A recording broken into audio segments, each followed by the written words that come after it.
Agatha கிறிஸ்டியின் tick tick tick tick. அத்தியாயம் 2. அலார கடிகாரங்கள் குறித்து. டின்னர் முடிந்திருந்தது. எதிர்பாராவிதமாக சர் ஓஸ்வால்டு சொன்ன பிரிட்ஜ் சீட்டாட்ட ஆலோசனை மிஸ்டர் வேட்டை அவர் அறைக்கு போகாமல் பிடித்து வைக்க அதிர்ஷ்டவசமாக உதவியது. ரூபர்ட் பேட்மேன் மற்றும் சர் ஓஸ்வால்டு அணி லேடி குட் மற்றும் கெரால்டு வேட் அணிக்கு எதிராய் அமர்ந்தது. அது மிகவும் குதூகலமான ஓர் ஏற்பாடாய் ஆனது. தான் பண்ணும் ஏனைய அனைத்தையும் போலவே பிரிட்ஜ் சீட்டாட்டத்தையும் அதிகபட்ச சிறப்பாய் செய்தார் மிஸ்டர் குட். தனது கூட்டாளியும் தன்னை போல் உயர்வாய் பங்களிக்க வேண்டும் என்பது அவரது எதிர்பார்ப்பாய் இருந்தது. அவரது செக்ரட்டரியாய் எப்படி சாமர்த்தியம் பொங்க பேட்மேன் வலம் வருகின்றாரோ அந்த அளவுக்கு கூர்மையாய் பிரிட்ஜ் ஆட்டத்தையும் கையாண்டார். இருவரும் தங்களது கைகளில் உள்ள சீட்டுகளிலே உலகம் அடங்கிவிட்டதாய் கருதி ஸ்பேட், கிங்கிற்கு, ஜோக்கர் ஜாக்கிரதை போன்ற சின்ன சின்ன குறிப்புகளை மட்டும் அவ்வப்பொழுது குறைத்து கொண்டு ஆட்டத்துக்குள் கட்டுப்பட்டு கிடந்தனர். மிஸ்ஸஸ் கூட்டும் மிஸ்டர் பேடும் இனிமையாய் விவாதித்தபடி கம்பெனி தந்து கொண்டிருந்தனர். மிஸ்ஸஸ் கூட்டுக்கு வருடி தரும்படி அமையும்படியாய் இளைய வேட் அவ்வப்பொழுது தவறாது சொன்ன மேடம் சும்மா சொல்லக்கூடாது, கொன்னுட்டீங்க போன்ற ஊக்குவிப்புகள் அமைந்தன. மீதி ஏனைய அனைவரும் அருகிலிருந்த நடன அறையில் ரெக்கார்டரை சுழலவிட்டு கொண்டு இந்நேரம் நடனமாடி கழித்து கொண்டு இருந்திருக்க வேண்டும். ஆனால் அனைவரும் மிஸ்டர் கெரால்டு வேட்டின் படுக்கை அறை கதவினை சுற்றி நின்று கொண்டு இருந்தனர். அந்த பகுதியே கேலி கொக்கரிப்புகளாலும் கடிகாரங்களின் ஒன்று சேர்ந்த டிக் டிக்குகளாலும் நிறைந்து கிடந்தது. இப்ப கவனிங்க, இந்த எல்லா கடிகாரங்களையும் கொண்டு போய் எங்க வைக்கலாம்? பில்லின் இக்கேள்விக்கு படுக்கைக்கு கீழே வரிசையாய் என ஆலோசித்தான் ஜிம்மி. எத்தனை மணிக்கு எல்லாத்தையும் செட் பண்ணலாம்? எல்லாம் ஒன்னா ஓன்னு அலறும்படி ஒரே நேரத்திலையா, அல்லது கொஞ்ச காலம் விட்டா? இந்த பாயிண்ட் காரசாரமான விவாதத்துக்கு உள்ளானது. ஒரு சிலர் தூங்குவதில் சாம்பியன் பட்டம் வென்றுள்ள கெரால்டு வேட் போன்றவர்களை எழுப்ப அனைத்து 8 கடிகாரங்களும் ஒன்று போல ஒரே நேரத்தில் கத்தும் தேவை உள்ளது என்றனர். இன்னொரு பகுதியினரோ ஒரு முறை தோற்றாலும் அடுத்த முறையாவது பழிக்க வேண்டும் என்ற எண்ணத்தில் வெவ்வேறு நேரங்களில் வைக்க வேண்டும் என கருதினர். கடைசியில் இரண்டாவதாக சொன்ன ஆலோசனையே இறுதியானது. காலை 6:30 கடிகார நேரங்கள் வரிசையாய் செட் செய்யப்பட்டன. இது அவருக்கு ஒரு நல்ல பாடமாக அமையணும்னு என்றார் பில் நல்ல எண்ணத்தோடு. கடிகாரத்தை மறைத்து வைக்கும் வேலை அப்போதுதான் துவங்கியது. அப்பொழுது ஜிம்மிடமிருந்து என்று மெலிதான ஒரு எச்சரிக்கை விழுந்தது. யாரோ படிகள் ஏறி மேலே வராங்க. அங்கு ஒரு திடீர் கிளி நிலவியது. ஜிம்மியே விடுங்க விடுங்க என்றான். பாங்கோதான். பேட்மேன் கைக்குட்டை எடுப்பதற்காக அவரது அறைக்கு போய்க் கொண்டிருந்தார். அவரது பாதையில் சற்று நின்று நிலைமையை கண்ணோட்டம் விட்டார். பிறகு மிகவும் சிம்பிளான இயல்பான குறிப்பு தந்தார். படுக்க போகும்போது எல்லாம் ஒன்னா சேர்ந்து டிக் டிக்குன்னு துடிப்பதை அவர் கேட்டுடுவார். ரகசிய திட்டம் போட்டு கொண்டிருந்த அனைவரும் ஒருத்தருக்கொருத்தர் பார்த்து கொண்டார்கள். சொன்னேனில்ல என்று வெற்றி குரலில் சொன்னான் ஜிம்மி. பாங்கோக்கு உடம்பெல்லாம் மூளை. அப்படி மூளையை உடம்பெங்கும் கொண்டவர் நடந்து மறைந்தார். அவர் சொல்வதும் சரிதான் என்றார் ராணே. 8 கடிகாரங்கள் எல்லாம் ஒன்னா சேர்ந்து ஓடினா டிக் டிக்குன்னு நாராசமா கொன்னுடும். தூங்கு மூஞ்சி கெரால்டு காது கூட இந்த ஓசையை கண்டுபிடிச்சிடும். என்னவோ ரூமுக்குள்ள நடக்குதுன்னு முழிச்சுப்பார். அப்படியெல்லாம் அவருக்கு மண்டையில் ஏறுமான்னு எனக்கு ஆச்சரியமா இருக்கு என்றான் ஜிம்மி தேசிகர். அப்படின்னா? அவரை ஒரு வடிகட்டன கழுதை முட்டாளன்னுல நாம் வகைப்படுத்தியிருக்கோம். ராணே அவனை முறைத்தார். அவன் அப்படிதானே, நமக்கெல்லாம் தான் தெரியுமே.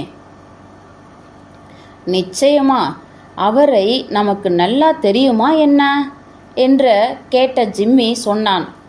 ஓல்டு கெரால்டு வேட் தன்னை ஒரு முட்டாளா காட்டுகிற மாதிரி வேற யாராலும் காட்டிக்கவே முடியாதுன்னு நான் அடிக்கடி நினைச்சதுண்டு. சொன்னவனை அனைவரும் கண்ணகல பார்த்தனர். ராணேயின் முகத்தில் இப்போது முக்கியத்துவம் மிகுந்த தோணி வந்திருந்தது. ஜிம்மி என்று அவனை அழைத்த அவர், உங்களுக்கு மூளை இருக்கு என்றார். உற்சாகமாய், இரண்டாவது பாங்கோ என்று சொன்னார் பெல். வெல் என்று தன்னைத்தானே தற்காத்து கொள்வது போல, எனக்குள்ளே தோணுச்சு சொன்னேன் என்றான் ஜிம்மி. ஓ, எல்லாருமே இப்படி ஒரு நல்ல சாதுரியமான ஐடியா கொடுக்காம இருந்தா எப்படி என்றார் சாக்ஸ். இந்த கடிகார பிரச்சனையை எப்படி கையாள போறோம்? அதோ மறுபடியும் பாங்கோ திரும்பி வரான், அவனையே கேட்டுடுவோம் என்றான் ஜிம்மி. பாங்கோ அவனுடைய மூளையை விஷயத்துக்குள் கொண்டு வந்து இறக்கி யோசித்து ஆலோசனையை தந்தார். அவர் படுக்கைக்கு போய் தூங்க ஆரம்பிக்கும் வரை காத்திருங்க. பிறகு சீக்கிரமா அறைக்குள்ள போய் கடிகாரங்களை தரையிலே வச்சுட்டு வந்துருங்க. லிட்டில் பாங்கோ இன்னொரு முறை அவனுடைய மூளை சக்தியை நிரூபிச்சிட்டான் என்றான் ஜிம்மி. ரெடினா உடனே எல்லாரும் உள்ளே போய் கடிகாரங்களை வச்சுட்டு சட்டு புட்டுன்னு கீழே போய் யாரும் சந்தேக கொள்ள முடியாதபடி கச்சிதமாக வேலையை முடிச்சிடுறோம். ரிச் இன்னமும் நடந்து கொண்டிருந்தது. ஒரு சிறு மாறுபாட்டோடு. மிஸ்டர் ஓஸ்வால்டு இப்போது அவருடைய மனைவியோடு கூட்டணி அமைத்திருந்தார். மிஸ்ஸஸ் பண்ணும் அத்தனை தவறுகளையும் மனம் ஒப்பி சுட்டி காட்டியபடியே இருந்தார் அவர். அவரை மிஸ்ஸஸ் கூட் முகசுளிக்காமல் நல்ல வகையில் ஏற்றுக்கொண்டார். ஒரு முறை அல்ல, ஹோ டியர், இப்படி கனிவா எனக்கு சொல்லித் தருவதற்கு நன்றி என பல முறை சொன்னார். ஆயினும் தொடர்ந்து அதே தவறுகளை தவறாமல் செய்ய தவறவே இல்லை அவர். அவ்வப்பொழுது கெரால்டு வேட் பாங்கோவிடம் சொன்னார், தூள் கிளப்புறீங்க பார்ட்னர், தூள் கிளப்புறீங்க. மை டியர் மரியா என இப்பொழுது சிறு எரிச்சலுடன் சர் ஓஸ்வால்டின் குரல் உயர்ந்தது.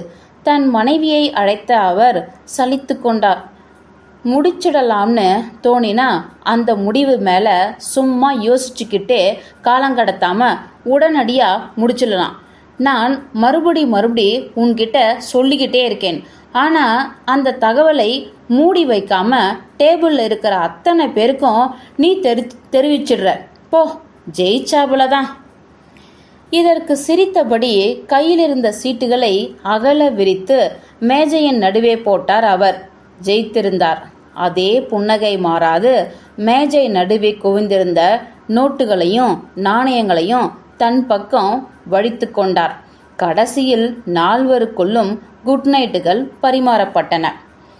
பில் ராணேவுடன் சேர்ந்து கொண்டு கணக்கு போட்டு கொண்டிருந்தார். ஒருவேளை அவர் இரவு 12 மணிக்கு படுக்க போறார்னு வச்சுப்போம். அப்ப நாம திட்டத்தை செயல்படுத்த எத்தனை கால அவகாசம் தரணும்? 1 மணி நேரம்.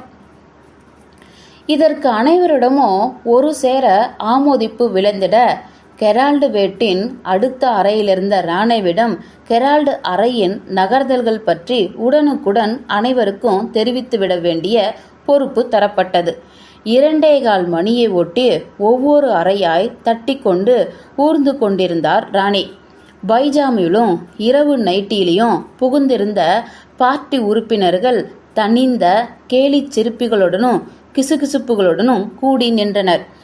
20 நிமிஷத்துக்கு முன்னாடி அவரோட அறை விளக்கு அணைக்கப்பட்டது. கரகரப்பான முணுமுணுப்பாய் செய்தி தந்து கொண்டிருந்தார் நிருபர் ராணே. விளக்கை அணைக்காம முழிச்சுக்கிட்டு இருந்துடுவார்னு கூட நான் நினச்சேன். அப்படி இழுத்துட்டானா மனுஷன். ஓகே, நான் கதவை மெல்லமாக திறந்து உள்ளே எட்டி பார்த்தேன். எஸ், அவன் ஆழ்ந்து போயிட்ட மாதிரி இருக்கு. இப்போ ஆரம்பிக்கலாமா? மறுபடியும் மரியாதையாய் அனைத்து கடிகாரங்களும் கொண்டு வரப்பட்டன. Tick tick tick tick. இப்பொழுது இன்னொரு இடையூறு எழுந்தது. நாம் எல்லோரும் கையில் இதுங்களை தூக்கிக்கிட்டு உள்ளே போக முடியாது. கதவு கிட்ட நின்றுக்கிட்டே ஒருத்தர்கிட்ட நாம் ஒவ்வொரு கடிகாரமாக கொடுத்துக்கிட்டே இருக்க அந்த ஒருத்தர் போய் வரிசையாய் உள்ளே வச்சுட்டு வரணும். யார் அந்த சரியான ஒருத்தர் என்பதன் மீது காரசாரமான விவாதம் எழுந்தது. கெக்க புக்கே என்று சிரிக்கும் ஒன்றை மட்டும் செய்யும் பெண்கள் மூவரும் உள்ளே போனால் அங்கும் அப்படியே செய்துவிடலாம் என்ற அடிப்படையில் அவர்கள் ஒதுக்கப்பட்டு விட்டனர். உயரம், அதீத எடை, நல்ல வளர்த்தி ஆகிய காரணங்களுக்காகவும் எந்த வேலையும் கசமுசவென்றே செய்யும் பழக்கமுள்ளவராதலால் பில் எவர்ஸ்லே நிராகரிக்கப்பட்டார். ஜிம்மி தேசிகரும் ராணே தேவராஸ்கும் சாத்தியப்பட்டவர்களாக கருதப்பட்டாலும் ஒட்டுமொத்த ஓட்டு போய் விழுந்ததென்னவோ ரூபர்ட் பேட்மேன் மேலதான். பாங்கோ தான் சரியான ஏற்றுக்கொண்டான் ஜிம்மி. அவன் வழக்கமே பூனை போல நடப்பதுதான். ஒருவேளை வேட்டு எழுந்துட்டாலும் ஏதாவது ஊசி போன காரணம் ஒன்றை சொல்லி சரியான ஆள். செக்ரட்டரி தான். சந்தேகத்தை தட்டி எழுப்பாம மறுபடியும் அப்படியே அவரை தூக்கத்துக்குள்ள போட்டுவிட செக்ரட்டரி பதவிதான் உதவும். நல்ல சாதுரியமான சிந்தனை. சாக்ஸ் என்ற அந்த பெண் சிந்தித்தபடி சொன்னாள். பாங்கோ கொடுக்கப்பட்ட பணியை துல்லியமாகவும் சிறப்பாகவும் செய்து முடித்தார். ஜாக்கிரதையாய் கதவினை திறந்த அவர் 2 பெரிய கடிகாரங்களை சுமந்து கொண்டு உள்ளே இருட்டுக்குள் கரைந்து போய் பின் வெறுமனே திரும்பினார். கதவருகில் அவர் வந்து நின்றதும் மேலும் 2 தரப்பட்டு மீண்டும் உள்ளே இருட்டுக்குள் அனுப்பப்பட்டார்.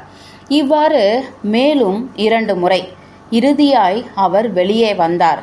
அங்கு கூடியிருந்த அனைவரும் தத்தம் மூச்சுக்காற்றை இறுக்கி பிடித்து கொண்டு கவனித்தனர். ரிதமாய் ஒலித்து கொண்டிருந்த கெரால்டு வேட்டின் சுவாசத்தை கேட்க முடிந்தது. ஆனால் முழுக்கமாய் ஒலித்து கொண்டிருந்த மிஸ்டர் முட்கார்ட்ரைட் கடை கடிகார ஓசைகளுக்கு அடியில் ஆழ்ந்து புதைக்கப்பட்டிருந்தது அது. அகதா